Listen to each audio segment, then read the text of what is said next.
Thank you for joining us for this, our third installment of our Brown Bag series for Progressive Thought Matters. Progressive Thought Matters, as many of you know, is a 501c4 dedicated to increasing the participation of minority and underrepresented groups in our political process. We have two people today who dedicated their lives and their careers to making a difference on voting in the state of Indiana. With me to my left is Dr. Terri Jett, professor at Butler University. And to my right is Feigenbaum, publisher of Indiana Legislative Insight. Let me give quick bios on both people. Dr. Jett is accomplished, involved with the American Civil Liberties Union of Indiana, lead chair of the board of the ACLU, professor at Butler University. Main focus is on voting and studying voting participation, particularly in the South, and particularly in some of the places that were the very crux of the civil rights battles during the 60s, 70s, and unfortunately, even today. Feigenbaum is a lawyer, MBA, an IU graduate. Since 1989 has been the publisher of Indiana Legislative Insight. He is the person that every Thursday night or Friday morning, depending upon when you get it, that we read that. And then I will tell you, over the years, I've changed from, when you first started this, you're like, oh, I'm in it. But now you go back and read job creation area, who's in transition, what's in the know. It's an invaluable resource for procurement, for business development, and just general knowledge of Indiana politics. So thank you both for being with me today. Dr. Jett, I'm going to let you start. Okay.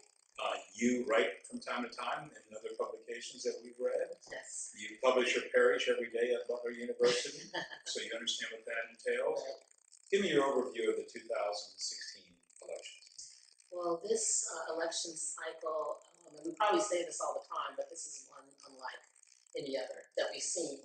And it's because of its historical significance, having the first woman rise to this level in the campaign, but also because of the significance of the ending of the Obama administration, and just looking to see what comes next. And I like to look at it from a historical context too, when we look at the passage of the 15th Amendment and then the passage of the 19th Amendment, sort of that relationship between African American men and then white women in particular coming along and having more access to political power to a certain extent. Then looking at this time period and kind of reflecting on the rhetoric that has taken place during then and now, we can see some fascinating comparisons.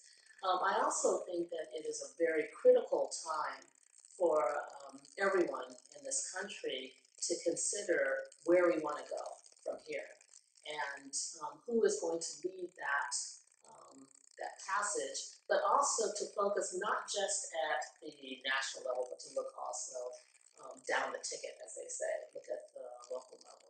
And so we have a lot of interesting things happening that are kind of opening up the possibilities for everyone. Ed, I don't know how you generate all that copy. I mean, I know great fiction writer, right? No, it's not fiction. It's got to be fact. I don't know how you do all the copy, but just give us your overview of 2016. What do you think? I mean, I've read, but our viewers need to know. Well, you've heard from Dr. Jett the political science version of it, and I'll give you the 40,000-foot view from the non-mainstream media perspective. It's crazy out there, and it's not going to get any more sane between now and the election. I think some of the pundits would also tell you that the candidates are actually crazy, perhaps one of them certifiable, although I think the mental health professionals are a little bit itsy about trying to make that specific kind of determination. But what you have, and looking at it really more in a political science context now, is you have two candidates who are extremely unpopular, the most unpopular and the oldest in history running against each other. That makes it a very difficult decision for the voters, particularly as we transition from the baby boom generation where the voters which had been the dominant voting bloc, to the millennials, and the millennial generation kind of taking things over, and this candidate, whoever wins, will be the kind of transitory figure for the baby boomers to the millennials. You're not going to have another World War II veteran running for president, you're not going to, not that either of them were, but, or perhaps even a Korean War veteran. And the millennials expect different things from their candidates, from the leaders that they're supposed to follow. And they're getting some very different kinds of cues that I think that they'd like to have. You look at Indiana specifically, and you say, okay, it's a Trump state, and particularly with Mike Pence on the ballot as well, well, that sealed it for him. And then you also realize that Hillary Clinton didn't even win the primary this time around. Bernie Sanders beat her in Indiana, a socialist Democrat in Indiana, progressive Democrat in Indiana, winning that primary. So you've got a lot of strange factors at work, not only nationally, but here in Indiana as well. Okay.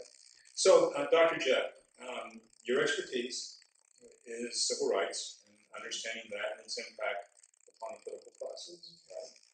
So none of us have really traipsed around Alabama, the Cotton Belt, the Delta Belt like you have. Yes. We all hear about these impediments to voting, but you've seen them firsthand when they've been institutionalized.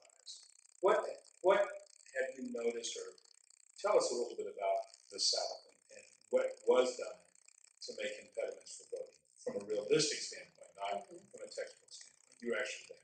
Okay, I'm going to just step back just a little bit and say why I was there. And the reason why I went to Alabama, I went to graduate school at Auburn University, and I made that choice largely because as a child growing up in California, I was bused to school. And I was wondering how that happened, in California, where I ended up being affected. And I was thinking about this as a child, so I guess I was always a political thinker. What transpired historically to then have me, as this child in California, end up having to go an hour and a half or so away from my own community to get what was considered to be a good education when there was a elementary school right around the corner from me. And so this just stayed with me through all of my childhood and teenage. And finally, after going to school, I went to Auburn, and then I was placed in Wilcox County, which is a part of the Black Belt of Alabama. There are about 10 counties that are predominantly African American, and this is where it was the heart of the civil rights movement. Selma is right next door, East Bend is there.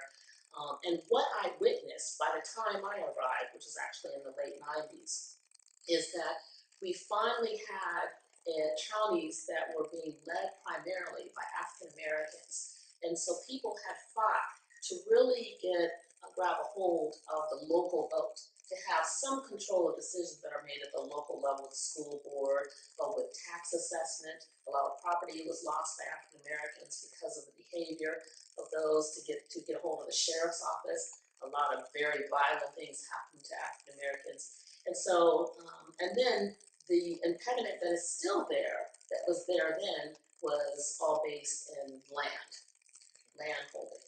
And so if you don't have control of the land, then your ability to have any sort of economic power is very limited. So while these counties, when I was there, were being, the politicians at the local level were predominantly African American, those that were kind of controlling a lot of decision making were the white landholders that were still in power. What they had done was basically they were able to amass their power and ability to put African Americans in office at that point, but impediments were still kind of largely economic. A lot of decisions that are made that affect the counties are made at the state level. Those are still controlled by a lot of white politicians that are not necessarily sensitive to the needs of people of the world. Politicians. Well, yes, absolutely. Yes. Yes, exactly. And so they still have those struggles. And so while I saw some progress being made as far as African Americans to have at least some control of things that were happening, I saw just still large levels of poverty that existed. It's hard to have economic development kind of take place in a lot of those communities, and some of that is because of the lack of resources for the educational system. And so when you look at sort of voting and political behavior, you have to understand that a lot of that is connected to having economic sustainability and stability. And if you don't have that, that is a large impediment. aside from some of the policy factors of just not having early term voting or not having motor vehicle places open so people can register to vote, which they have some of that going on today. Some of it is still based on not having control of your own livelihood economically. And then you come up north and encounter voter ID in Indiana. Well, yes. And so, it's always sort of a rules, things changing that are put into place to deliberately stop people from just exercising their right to vote. But one thing I always teach my students is that that's just the first thing when it comes to affecting political power. There's a lot of other ways to address impediments to the system. This is why I teach an activism class. Because if you're stopped from voting, then there's other ways to make a difference in the system. And let's see, 89, so what is that, 27 years? I'm not good at math. Okay, all right. I'm trying to think. Public school. 27 years. The oven by here. Okay, yeah. It wasn't an ad for those that might blog later. What's the tone then of these campaigns? Why is the tone to the point that first off, I have to tell the truth, I watch any ad now, and then all of a sudden it's for Geico, and I didn't realize it's for Geico until a third of the way into the ad, because there's so many political ads on TV. Why the change in tone of campaigns? Why do you think that's happened? And since you've already warned us, as we finish up these few weeks, do you think it's going to even get to be more acrimonious in the final weeks? Well, let me answer the last question first. Yes, it will only elevate at this point. But society has changed. We're seeing that, Mama, don't let your babies grow up to drive Fords or Chevys or whatever. You've got the commercials on TV where they drop the bricks on the Chevys and Right. they come out okay, but on the Fords with the new aluminum beds they don't. And you're comparing the different kinds of hamburgers at parties and rallies, I think, and they just don't measure up. We're seeing lots of comparative ads, but I think the political ads we're seeing are certainly a little bit more beyond the pale than they used to be. And I'm sure that if you talk to Hoosiers and ask them in their heart of hearts about Evan Bayh and Todd Young, for example, they would tell you that at least before this campaign started, that they thought they were two good people who were good public servants. And now I think you'd be hard pressed to find somebody who would feel that way about one or the other vote, just given the amount of negative stuff that has been thrown on TV. But I think it's a function of society. We've really become a less civil society. I don't know if you can blame the internet or not. I think the stakes are a lot higher in general. And I remember back in 1989, as you and I were starting all of this, it seemed like there were cycles that in a non-political year, basically begun with the General Assembly and well, with all the special sessions at least, in June or July, but generally before then, and you'd have a lull until essentially the next January. Political year, you'd have the consultants and folks of that ilk. I think when you just look at the whole universe, it's a lot more important to a lot more people. People are paying a little bit more attention to things than they might have in the past. And you just kind of conglomerate all of those things and you realize, okay, there's something important going on here. And then you add in the outside groups, Phoenix and Citizens United, and you get to the point where you can't even distinguish necessarily an Evan Bayh ad from a Todd Young ad, or an ad for one of the 501c4s, or a super PAC on behalf of Young or Bayh from the other, because I think we started seeing this in 2012 with Lugar and Murdoch, where the ads even looked alike. They were using the same kinds of graphics. You were just kind of confused. It's another political ad. Just like I don't know that you can tell the difference between a Rally's hamburger ad with the big hamburger in somebody's face and a Hardee's ad with the same kind of thing. I think one uses a female model, one uses a male model, and that way they distinguish themselves. But you don't even get that kind of distinction in some of the negative ads today. I want to kind of speak to that a little bit because I'm teaching a politics through humor Oh, course, okay. and I've actually taught it. This is my 4th presidential election that I've taught politics through humor. And when we talk about the younger generation, the millennials, the Generation X, and that's really what they sort of focus on. And so I think a lot of politicians kind of miss the boat when they're not really using humor to their advantage. And this might be where Trump has caught on a little bit, because he says things that are very, bigoted and trashy, and, but he says them sort of tongue-in-cheek in a way that speaks to some aspects of the millennial, because he's kind of in your face. And that's somewhat of a, when you think about his body language and his facial expressions and his mannerisms, it's something that resonates with a lot of younger people. Now, a lot of things he actually says, if they're paying attention, of course, turns them off. In fact, the largest Latino voting population is the Latino millennials. And so for politicians generally not to really be aware of that, and to speak to some of the issues where they're talking about immigration, where we're talking about a Latino population that was actually born here, they're citizens, and that still is very offensive. So turning off a large voting group is not wise. But when we talk about the tone of politics and you look at it from humor, it's always been vicious. What has made it particularly more telling and biting is the entry of all of these shows, like The Daily Show, The Colbert Report, social media, of course, has The had Fox an people. effect. Yes, well, yeah, there's that. Saturday Night Live. Exactly, Saturday Night Live is just, taking it to a new And level. that's always been the case since Taylor. 1975. Yes. With Saturday Night Live, Chevy Chase and Jerry Right, Ford exactly, falling falling down, exactly, but now it's at a whole nother level because there's so many others that have added to it, and that's what the younger generation is sort of getting some of their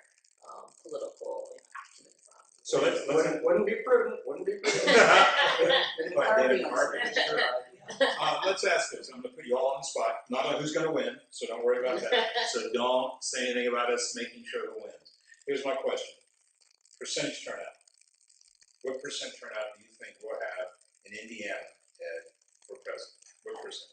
I have no clue about either the quality or the quantity of turnout. And by quality, I mean, we don't know who's going to turn out. We don't know whether it's going to be the kind of uncommitted Hoosier that, is kind of a casual voter, but they like the billionaire common man, Donald Trump, or whether they're going to be the core conservative voter or the core progressive voter that are always there and showing up. I just have no clue. Something that Terri said just, I think bears noting in a different context. With the millennials and TV, they're not watching TV. They're watching Netflix, and they're not getting those political spots on Netflix. They're watching Hulu, and they're not getting those, or they're doing things on DVD, and they're running right through the political spots. So they're getting it, I think, a little bit more from just the repetition on the web and looking at some of these banner ads that are on the websites, and then again through Colbert and The Daily Show, Fallon, and Kimmel, and Saturday Night Live.